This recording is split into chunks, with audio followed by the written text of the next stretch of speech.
From Daily Trust News Center, this is the News Hour.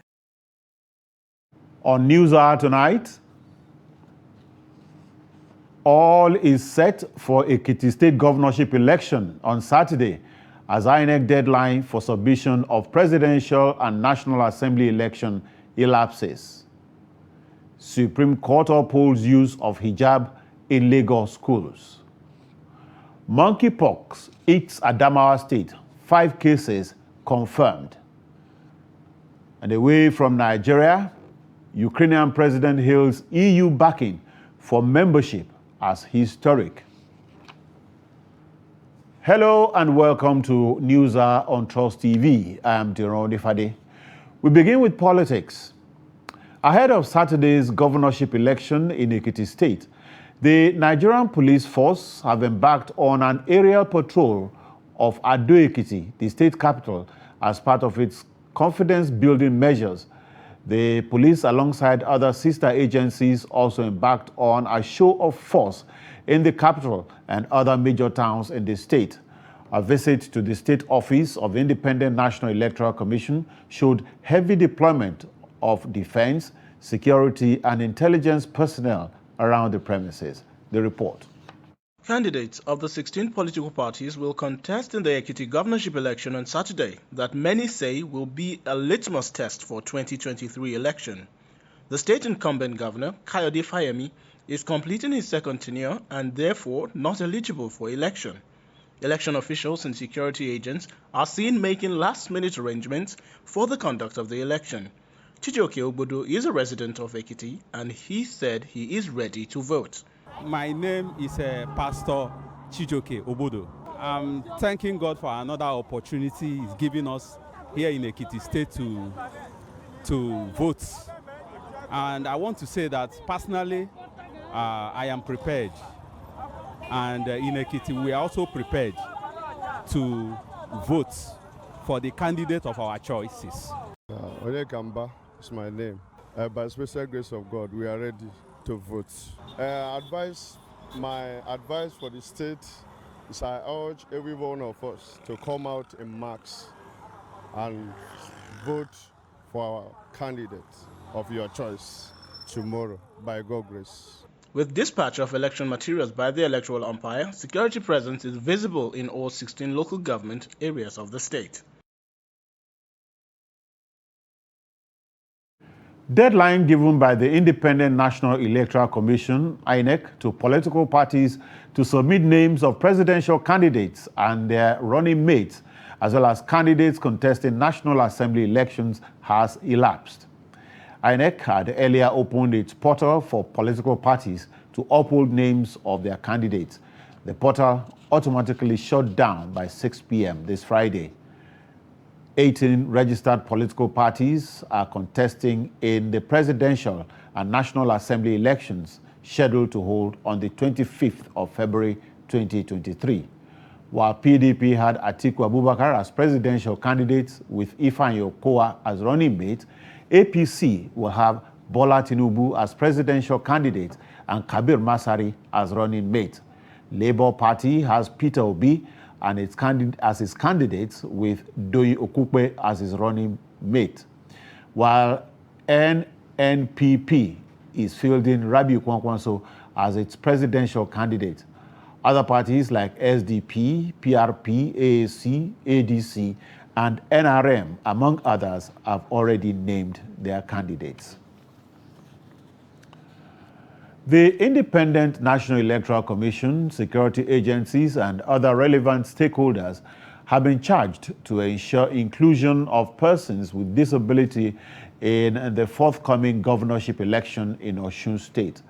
Members of the Osun State chapter of the Joint National Association of Persons with Disability urged INEC to do more in creating enabling space for them so as not to be disenfranchised. Hamid Oyegbade files in this report as presented in our studio. According to the World Health Organization, 15% of global population are living with disabilities. Out of about 29 million population of persons living with disability in Nigeria, more than 58,000 are in Osun State. As the July 16 governorship election in Osun State draw near, the persons with disabilities are calling on the Independent National Electoral Commission, security agencies and all stakeholders to give them enabling space to perform their civic duties during the next month gubernatorial election in the state.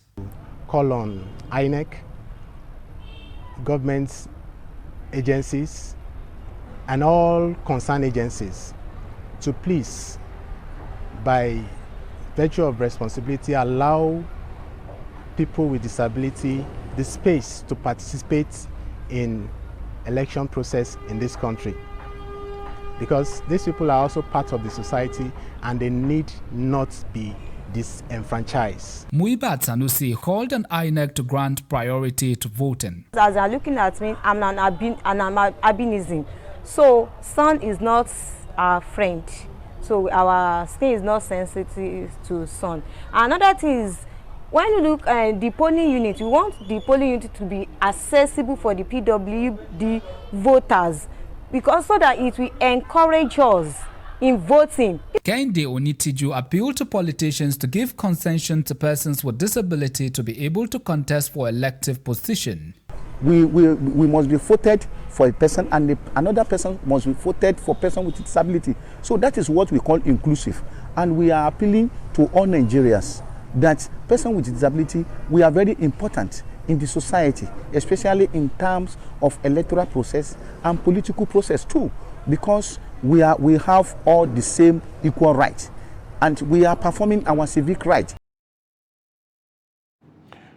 The People's Democratic Party Anambra State Caucus in the National Assembly says the defection of Peter Obi to Labour Party will not weaken the chances of the party in the state. Members spoke in Abuja on Wednesday during a caucus meeting and a presentation of certificate of return to those that won the primary elections to return to the National Assembly.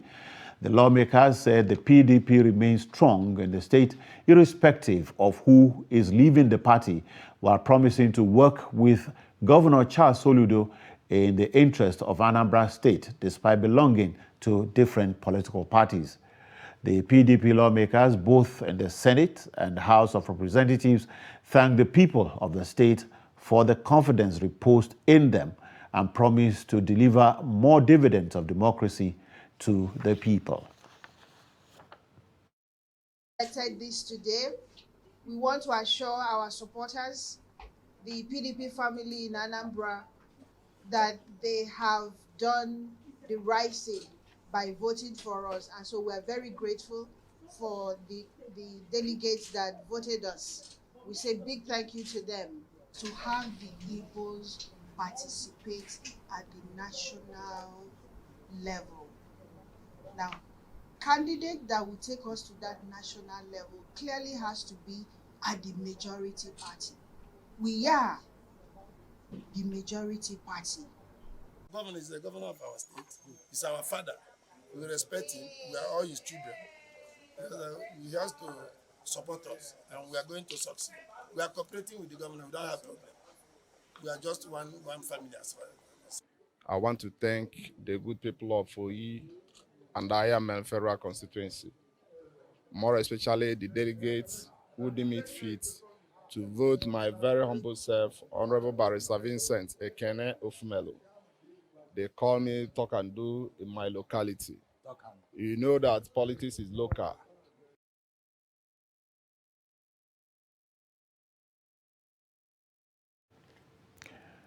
The People's Democratic Party PDP presidential candidate Atiku Abubakar, the national chairman Iyorchia Ayu, General Ali Gusau, governorship candidate of the party in Zamfara State Dauda Lawal, and other PDP chieftains have sympathized with the families of the 50 abducted wedding guests.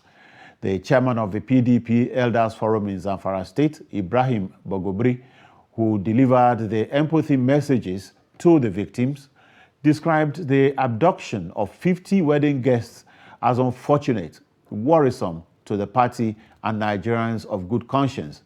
29 of the victims are still in captivity. The report. Suspected terrorists had on Saturday, 11th of June, abducted 50 wedding guests at Dogon Awo, a community bordering Sokoto and Zamfara states, northwest Nigeria. The victims were returning from a wedding of one of their colleagues at Tambuwa town in Sokoto state. 21 victims were said to have escaped into the bush, while 29 are still in the terrorist enclave. The terrorists are demanding 5 million naira each as ransom from the families of the victims, totaling 145 million naira before the victims can be freed. It is against this backdrop that the People's Democratic Party PDP Elders Forum in Zamfara State visited the families of the victims in Gusau, the state capital, to register their sympathies over the incident and pray for God's speedy intervention and safe rescue of the 29 victims still in captivity. Chairman of the PDP Elders Forum in Zamfara State, Ibrahim Bagobiri, urged families of the victims and other residents of the state to be patient. He believes the security agencies are working hard to ensure that the victims are rescued in peace in no distant time.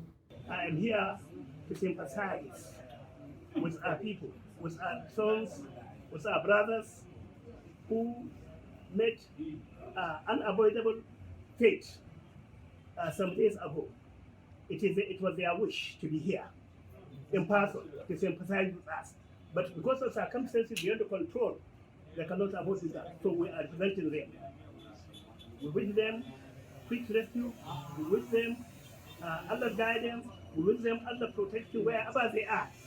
We hope they are going to be released in very good time. Another chieftain of the PDP in the state, Ahmed Yandi, who delivered the message of governorship candidate of the party, Dauda Lawal, described the incident as highly regrettable and condemnable. Say sorry what has happened to our beloved brothers who are in captivity, to the kidnappers, incidents that took place some 2 or 3 days ago. We really regret this unfortunate issue, and we are praying to God Almighty that these people should come back home safely. The chairman of the Zamfara State Union of Communication and GSM Sellers thanked the PDP high-powered delegation for the concern and love they demonstrated. Unknown gunmen suspected to be bandits have killed 2 farmers in Igabi local government of Kaduna State. Family sources said the bandits attacked the farmers who were residents of Zaria City, killing 2 and kidnapping 3 others. Those killed were Mustafa Lawal and Bello Lawal, who were brothers and residents of Kofa Jeto in Zaria City. It was further gathered that Lawal, Kofa Jetau, their father, narrowly escaped being kidnapped last farming season at the same farm where he sustained several injuries. While the Kaduna State Police is yet to confirm the incident, some farmers who spoke with Trust TV said they have abandoned farming for the year due to insecurity. To something else now, jubilation greeted the judgment of the Supreme Court upholding the use of hijab in Lagos schools. The judgment was delivered on Friday in Abuja, and the Apex Court dismissed an appeal by the Lagos State government and upheld the use of hijab in Lagos schools. Of the 7 justices on the panel, 6 backed the use of hijab. The Lagos State government had, in February 2017, approached the Supreme Court to challenge the July 21, 2016 judgment of the Court of Appeal, which reinstated the use of hijab by Muslim pupils in Lagos public schools, both primary and secondary. This was after the state government sought to stay the execution of a judgment at the Lagos Division of the Court of Appeal, but failed. Today is an historic day. We are very happy. It still feels unreal. And we are happy that today we are at the Supreme Court and judgment has finally been passed on this matter. A lot of times when we go out for advocacy for the hijab or we have issues, a lot of them will hinge on the fact that, well, this matter is still in the Supreme Court. But alhamdulillah, the matter has now been finally concluded by the Supreme Court. And like it was said, it is a 80-page judgment. The judgment is an 80-page judgment, extraying the fact that Section 38, the freedom of thought, conscience, and religion, also applies to Muslim women wearing their hijab anywhere in this country, whether they are in schools, primary, secondary, university, whether they are taking their biometrics, whether they want to apply for international passport, driver's license, do their IPPS, whatever thing that they need to do biometrics for, registering for exams.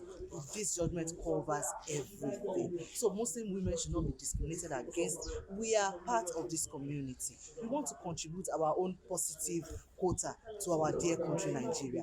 It's not what you are used to outside, so that's how I felt. And alhamdulillah, today is going to make others to want to do this, because it is something that it is not easy, but then it's Allah's commandment is what we have to do if we want to gain His pleasure. So these are things we should try to imbibe and also work on as well.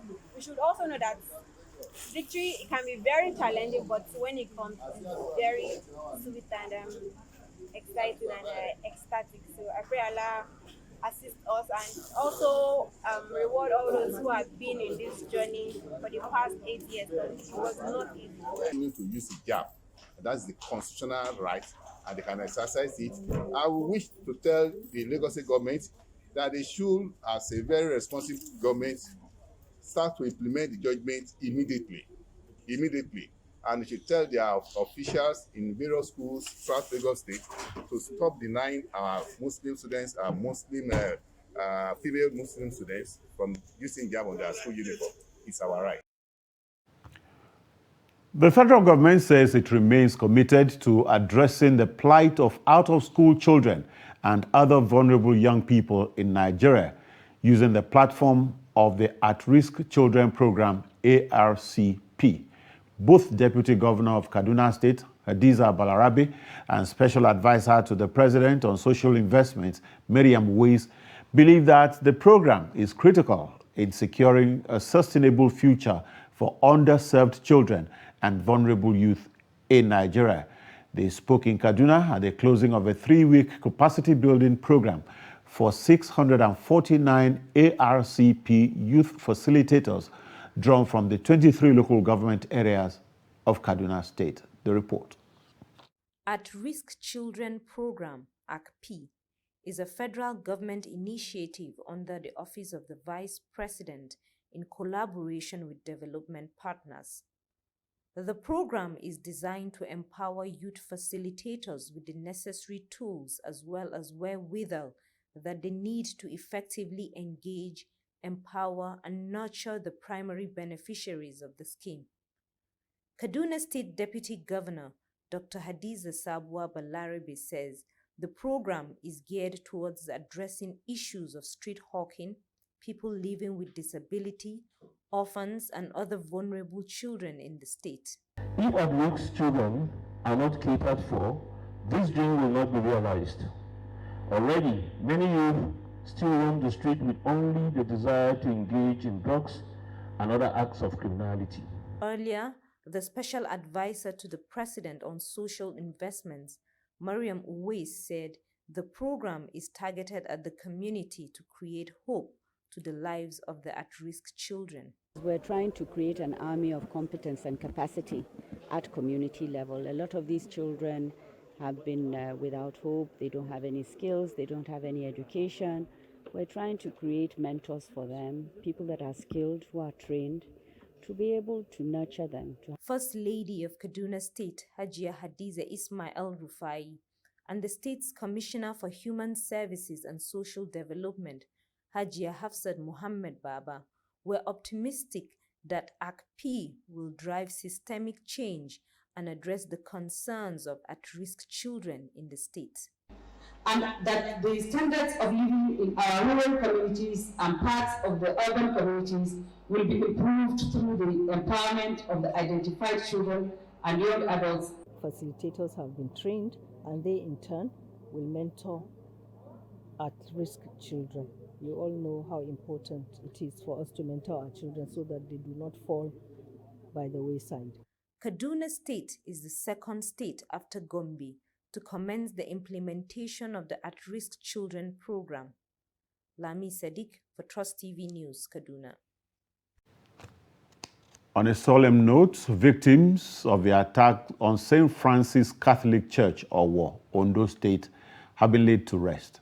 On Friday, a funeral mass was held in honor of the victims, whose remains were deposited at the morgue of the St. Louis Catholic Hospital in Owo. Governor Rotimi Akeredolu and his wife, alongside Olusegun Mimiko, a former governor of the state, attended the funeral.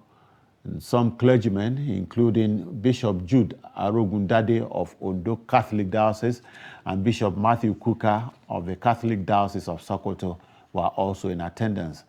Governor Akeredolu, while recounting the terror attack, lamented that the government failed to defend the victims of the attack. Recall that no fewer than 40 persons were killed in the attack, which has received wide condemnation. The members of families that have been affected that are here. The Delta State government has rewarded Mr. Ejiro Otarigo for averting a fire disaster in Agbaro area of Delta State with 2 million naira. Presenting the award on behalf of the state government, the secretary to the state government, Patrick Uka, commended him for his courage. The report. June 11th remains fresh in the minds of Daltons as courage and patriotism made Ejiro Otariho drive a fire-laden tanker filled with premium motor spirit to a safe place, averting a major fire disaster. For Delta State government, this act of bravery and concern for the safety of others is one that should not go unrewarded. Would have been thinking of how to compensate, how to repair, and how to begin to bury the dead. But God, in His own infinite mercies, brought you, and you are able to think so nationalistic. Because when we tell people that Delta are not a carry last, they look at it from the bad side. What we mean by Delta are not a carry last is exactly what you've demonstrated. Accordingly, the Delta State government wishes to commend you for the rare display of patriotism, humanity, bravery, and heroism by which you saved lives and properties at Agbaro, Oluyole North local government area of the state. Congratulations, my brother. Ejiro says his move was spurred by his desire to save lives. It was the situation that gave me the decision that I took. So I didn't think anything at that time because all I was seeing there was death, which I never want to be a part of. His wife is grateful that he did not lose his life while trying to save others. I'm happy because my husband today is a hero. It's not my making, but God's making, and I give him all the glory for that.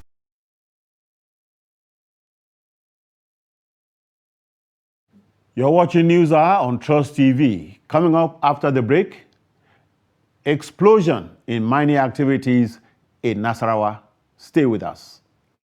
The FCT administration strongly joins its voice to condemn in its entirety the nefarious activities of killer code groups existing in our communities and schools, which runs contrary to social norms and values, especially the wanton attacks and most times killings of innocent citizens and destabilizing public peace, as well as destruction of property.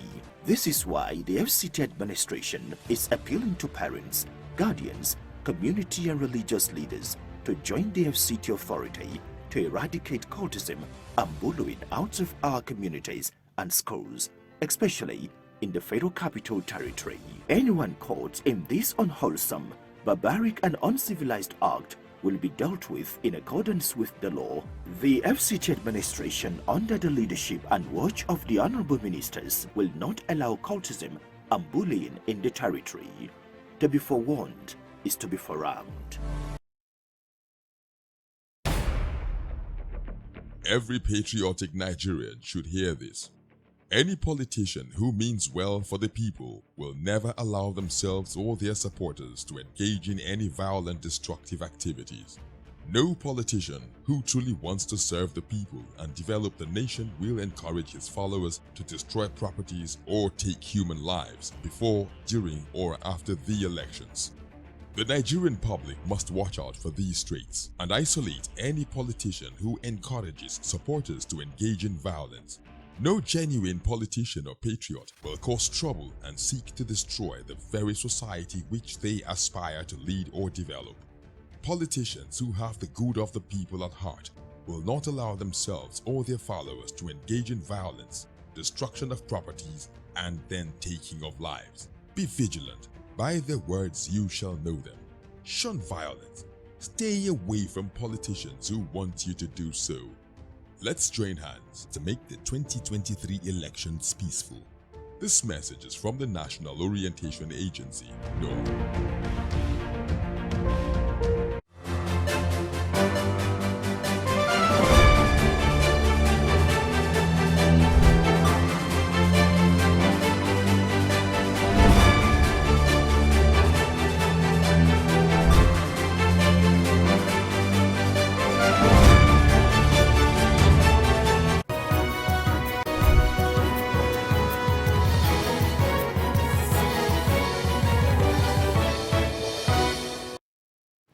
Welcome back. If you're just joining us, this is News Hour on Trust TV. A look at our top stories. All is set for Ekiti governorship election on Saturday as INEC deadline for submission of presidential and National Assembly elections elapse. And Supreme Court has upheld the use of hijab in Lagos schools. Moving to other stories, the Adamawa state government says it has confirmed 5 cases of monkeypox and is examining 57 other suspected cases.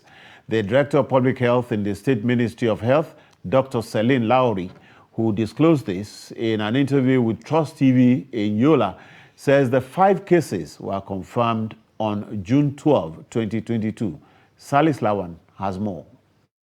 Dr. Lowry said the monkeypox was first noticed between late April and early May at the Army Barracks and later at the Yola Correctional Facility.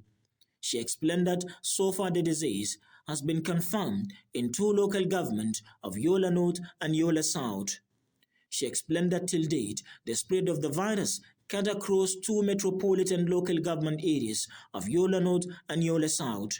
Lowry assured that to curtail the spread of the disease, an emergency operation center had been set up. Cases were mostly in the correctional center in Yola North, and also there are quite a number within the communities.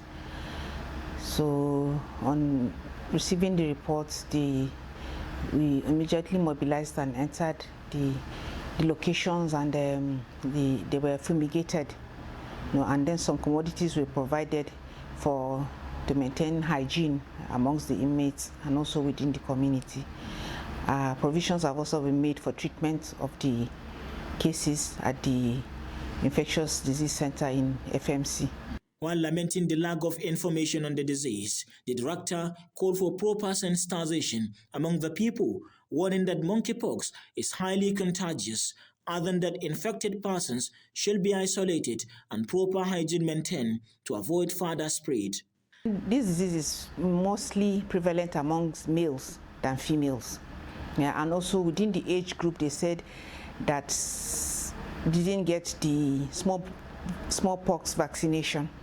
So some people are saying that those that got the vaccination are somehow protected, but we are not sure of that. So it's mostly prevalent among the males than the females. The director further explained that symptoms of the virus include fever, accompanied by rashes that look like chickenpox. Monkeypox is a rare disease that caused by infection with the monkeypox virus. From Yola, Salis Lawan, Trust TV News. An 18-year-old 100-level female student of the Department of Microbiology, Federal University of Technology, Minna, Comfort Yakubu, has sensitized teenage girls in Diko, Gorara local government area of Niger State on menstrual hygiene and proper way to use menstrual pad. The event, which was held at the Government Day Secondary School, Diko, was attended by secondary school girls between the ages of 10 and 18 at the Menstrual Health Awareness tagged Should I be ashamed of my period? Yakubu said cultural practices have restricted access to information on how to properly manage menstrual cycles, which many see as a shameful part of a woman's life. She advised teenage girls to avoid consuming too much sugar, saying that excessive intake of sugar increases menstrual pain. Highlights of the program was distribution of pads to the girls. Have developed interest for it, and in the African society, the girls have been relegated in so many ways, and I have picked it up as my responsibility to educate the female children. I am starting with the rural areas because they have lesser reach to such resources and this kind of valuable information.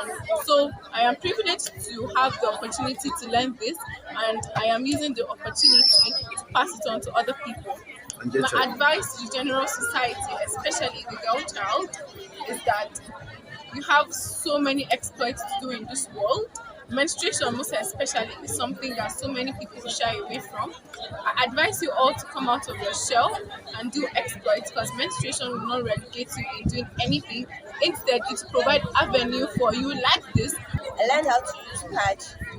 Since I started my menstruation, I've never learned how to use pad before, but in the process of Miss Comfort helping us today, and I was able to learn something how to use pad, and it helps me more. And my prayer for her is that may God help her, and may God give her the strength so that she may go to different kind of places and let other people know of it in Jesus' name. Away from health issues, the Nasarawa state is known as the home of solid minerals. Activities leading to the exploration of these minerals are attracting people to different sites where the minerals are located. Abubakar Abdullahi, who visited some of these sites, brings us closer to miners and their world of mining. His report is presented from our studio. Adudu community is located in Obi local government area of the state, and the mineral resources in the area attracts people from within and outside the state who come to engage in different activities in the mining value chain. A visit to the community and indeed some mining sites opens one to a flurry of activities as men, women and indeed children are all part of the search for one mineral or the other. This search takes miners to scary depths below sea level. The workers share their experiences at the mining site. My job here is basically going inside to bring whatever they worked on. Mining is my job, and honestly, this job gives me great pleasure.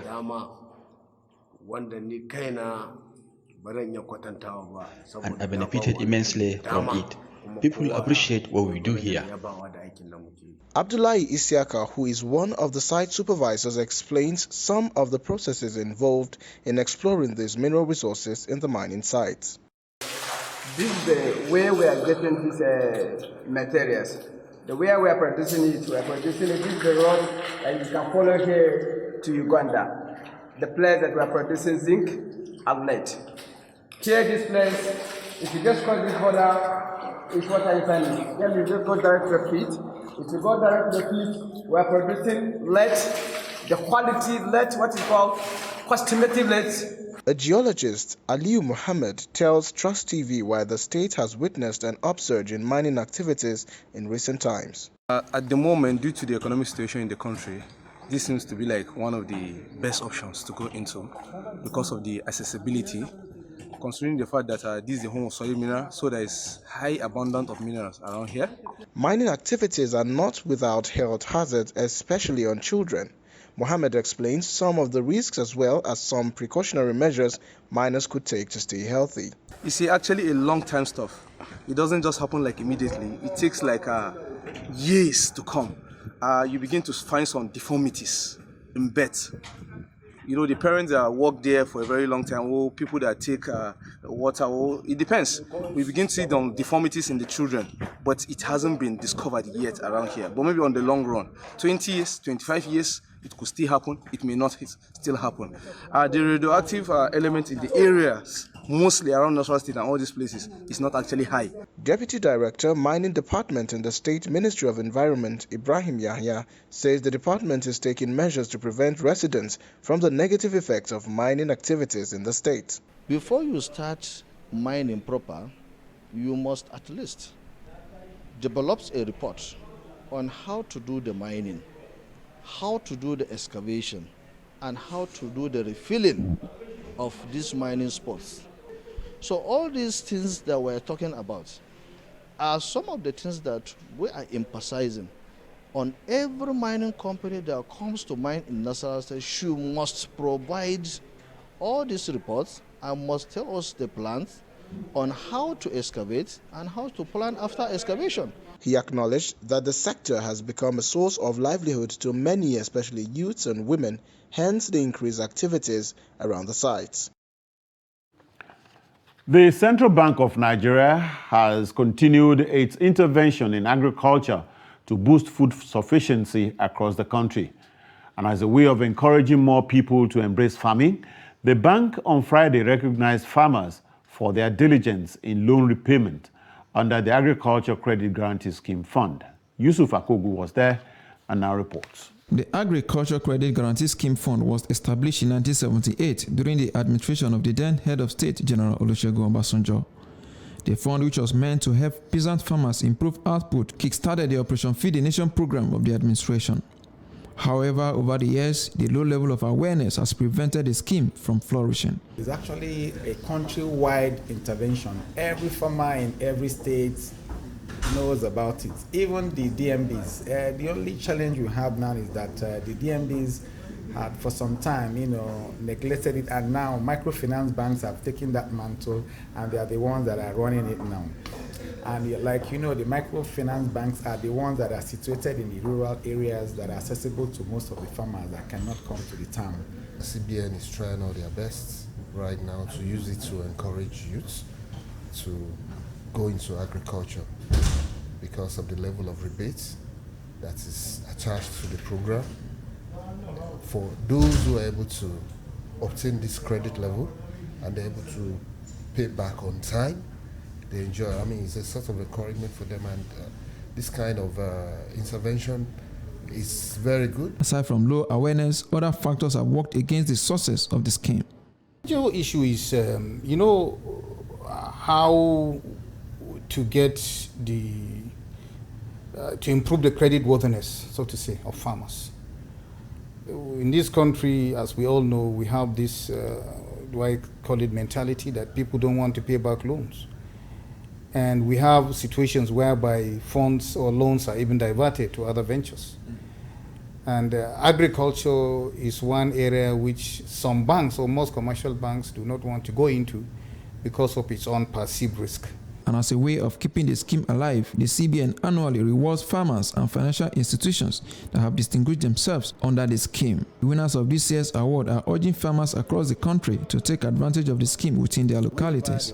Whenever the opportunity to get this money, they should not use it for any other thing other in their farm. Because when you encourage yourself and you enlarge your farm, you know what you harvest. This is just a token to drive ownership of the scheme by farmers. The thinking is simple. By sustaining this and other federal government schemes, food security will be guaranteed in Nigeria. Yusuf Akogu, Trust Television News, Abuja.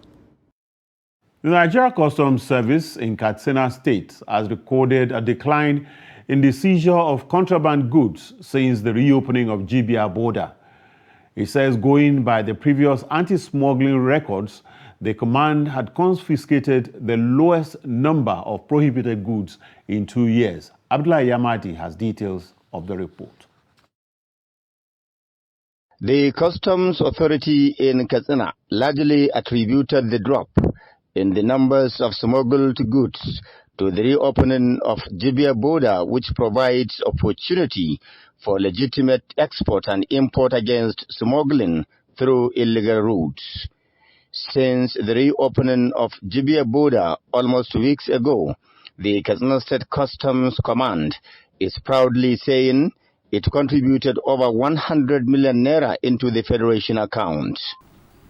My prayers, the Business Committee should try to utilize the opportunity provided by the federal government of Nigeria through the Nigerian Customs Service, and opportunities such as ETLS, Economic Trade Liberalization Scheme, provided by the 15 ECOWAS countries for intending importers and exporters as well in the business community. The service also presented some detained and seized items from the beginning of this month till date. These include 7 detained vehicles valued at over 7 million naira and bags of seized foreign rice, foreign spaghetti, macaroni, vegetable oil, milk, jerrycans of diesel and petrol, among others. Renewal of old custom license and a call for opening of new custom license agencies. A situation whereby you will see that we have so many licenses that are not renewed for the first 4, 5, 6, 7, 8 years. We are now calling on them to come forward and renew their licenses so they can now make full utility. It can be utilized and they can make use of it. And also others to come forward. We give them the procedure and we'll try to show them how to comply with for them to open a new license. The Customs Command says it is re-strategizing on anti-smuggling, constant patrol, surveillance and intelligence gathering with a view to suppressing smugglers and their activities. Most importantly, the customs operatives hope to collaborate with border communities, sister security organizations, and other stakeholders. People that are still in the old system of smuggling should come forward and embrace the change for their personal, community, state and country's economic development at large. Warning, our officers and men of the command are ready to hit the ground, running in the quest to suppress smuggling and enhance revenue collection. The Customs Service is, however, advising the business community to utilize the reopening of borders by the federal government to boost the country's economy. Abdullahi Ismayamadi, Trust Television News, Katsina. President Muhammadu Buhari has restated Nigeria's commitment for a safer and healthier global climate, listing the country's updated nationally determined contribution, NDC, to include elimination of kerosene lighting by 2030, increase in use of buses for public transport, and reduction in burning of crop residues. In a virtual meeting hosted by President Joe Biden of the United States on a Major Economies Forum on Energy and Climate Change, MEF, on Friday, President Buhari said that an updated nationally determined contribution to the UN Framework Convention on Climate Change had been submitted to replace the interim contribution of May 27, 2021. President Buhari also noted that Nigeria was developing national frameworks for Article 6 and for carbon pricing, adding that the sectoral action plan for the implementation of the revised NDC in the key priority sectors, which include energy, oil and gas, agriculture and land use, power, transport and water, and waste, has been finalized.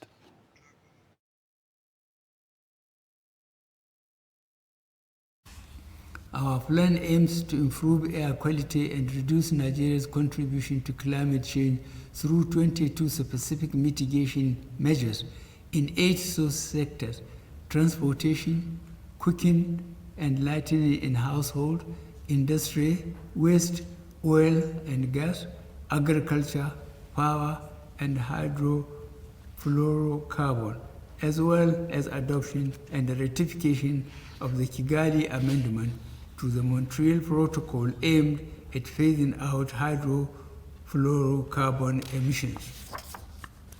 The full implementation of these measures would be effective in reducing short-lived pollutants with an 83% reduction in black carbon emission by 2030, compared to a business as usual scenario and 61% reduction in methane emissions. These measures are also effective in reducing other air pollutants such as nitrogen oxides and particulate matter, and also reduce carbon dioxide emissions. This means that the implementation of these measures could reduce exposure to air pollution across Nigeria by 20% in 2030.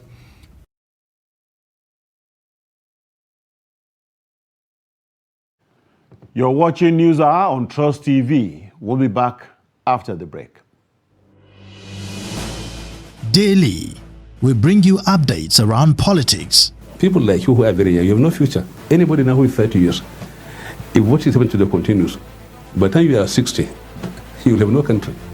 The DPO of a particular unit does not have to wait until the commissioner tells him what to do within his jurisdiction. We have political parties on the ground. Some of them have been there for years. But they themselves, in their own sober moments, they know that this country is not the one they're expecting to run. Policy and governance. Are you saying the NBS is lying? I'm saying to you very clearly that the NBS has a serious problem with accurate data till today. The 5th Assembly, as well as the 7th Assembly, their own attempts were unproductive. Emergence of the Taliban has simply emboldened terror groups globally. There is a lot of attention with regards to security developments in Nigeria. On Daily Politics, we interrogate issues, holding the actors to account, bearing in mind all the sides. We heard that in some places now, people have to go and pay tax, not to the local government, not to the state, but to criminals. Nobody can come to your house and kidnap you without information. If this country is bleeding, it is bleeding because we have failed to educate our young.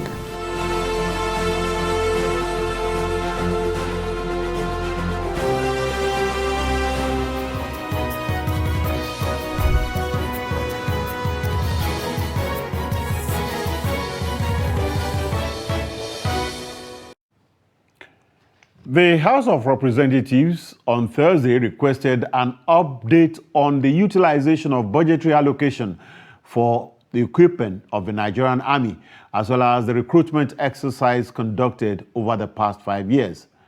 This follows the adoption of the motion sponsored by Representative Sergius Ogun on the need to ascertain the total number of personnel trained and recruited by the Nigerian Army from 2017 to 2021 and its current numerical strength.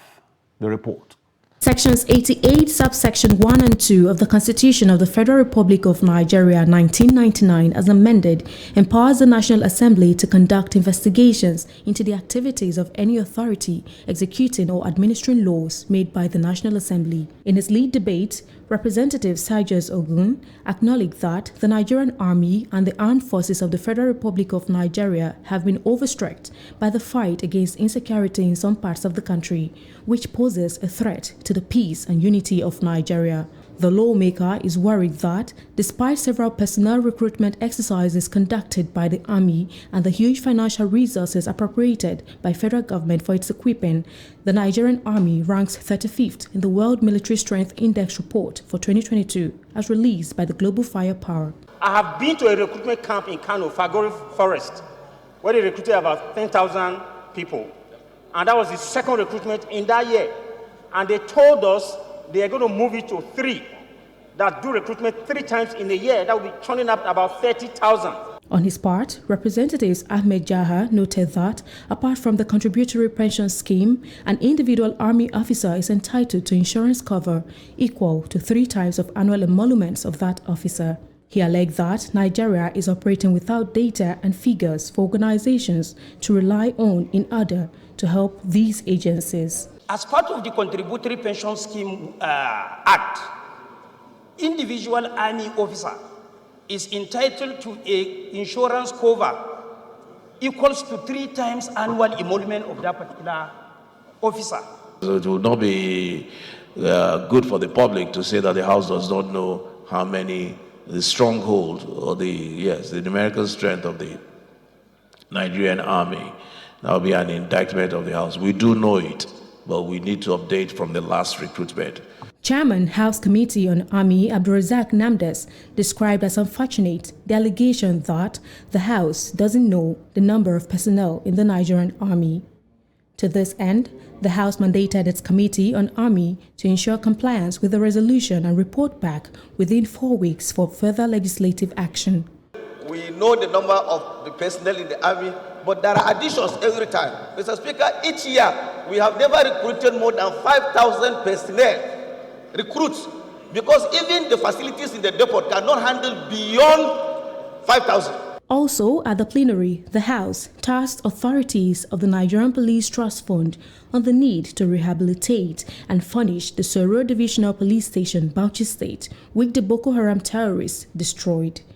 The House also urged the Nigeria Security and Civil Defense Corps and the Federal Ministry of Interior to embark on total rehabilitation of the existing station of the Nigeria Security and Civil Defense Corps located in Darazo town.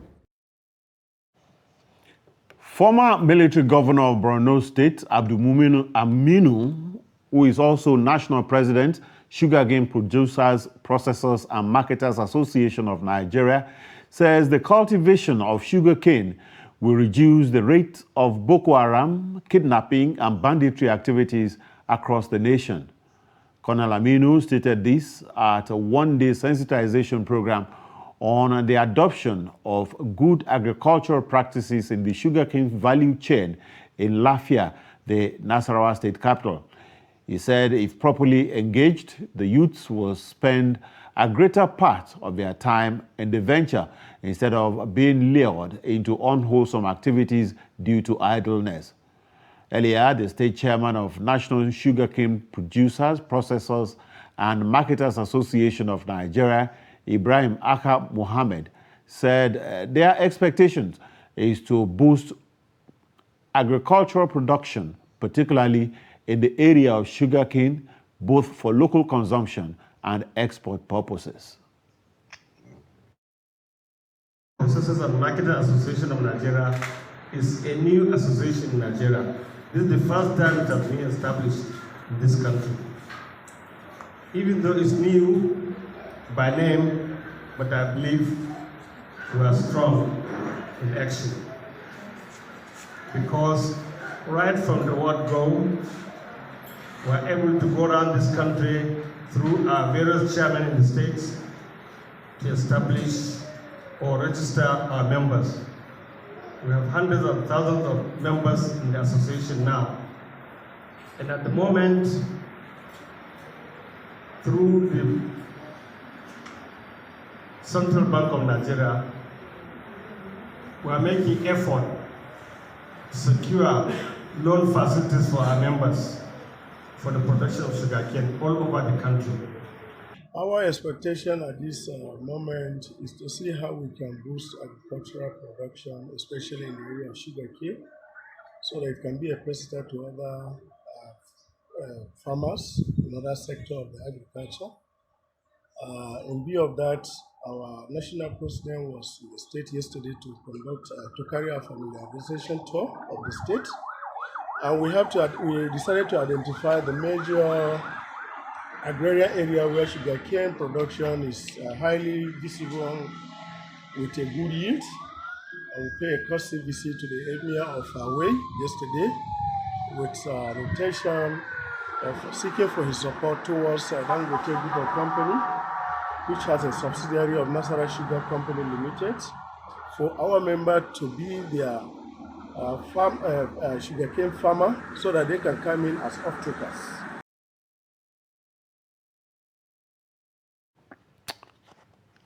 To more business. Latest data on Consumer Price Index released by the National Bureau of Statistics indicates that Nigeria's inflation rate has again increased from 16.82% in April to 17.71%. Chamunda Beng speaks to a financial analyst, Amari Oreva, on the consistent increase in Nigeria's inflation and what could be done to halt the upward movement. It's glaring across all industry. Most companies are shutting down. prices are going up and prices are not coming down, and not proper regulation on our prices. Some prices, once they go up, even if they drop these percentages down, they still remain at that same level. A very good example is transportation generally. Even when they decided to bring the pump price down, the prices do not reduce in line with that same reduction. So the figure should be much higher than that. It's not reflecting the true figure of the economy. In order to bring a semblance of control over Nigeria's inflation rate, the Central Bank of Nigeria, CBN, took a cue from its foreign counterparts by tightening the benchmark interest rate, increasing it from 11.5% to 13%. However, whether the monetary policy decision is enough to save Nigeria from plunging into another recession as inflation continues to rise is a question on the lips of many. It's not going to bring it down. Why? Because we are still consumption-based. The only time that can come down is if we change our perspective from the government's point of view, building more of production lines as against building more of consuming line. A good example is most of this money being borrowed from China and some other World Bank are never used for production purposes. Most of them are used for consumption, for recurrent expenses. Borrowing is good, but borrow to create more wealth, not borrow to consume. The reason being that they are not looking at the root cause. They are rather focusing on the symptoms, in the sense that what is the primary cause of this inflation in the first place? One, the environment is not even conducive for SME to thrive. And SME, like we know, creates more income, contributes more to our GDP. The increase in the cost of food items like bread, cereals, potatoes, yam and others has highlighted the reduction in the purchasing power of Nigerian citizens and further threatening food security in the country. Chamon Dabeng, Trust TV News, Abuja. Away from Nigeria, Ukrainian President Volodymyr Zelensky on Friday praised the decision from the European Commission to give its backing for Kyiv to be granted EU candidacy status nearly 4 months into Russia's invasion of the country. Writing on social media, Zelensky said it is the first step on the EU membership path that will certainly bring victory closer, adding that he was grateful to EU chief Ursula von der Leyen and each EC member for the historic decision. Formal candidate status for Ukraine could open a year-long path towards joining the bloc, with the decision likely to be formalized at an EU leaders summit on June 23 to 24.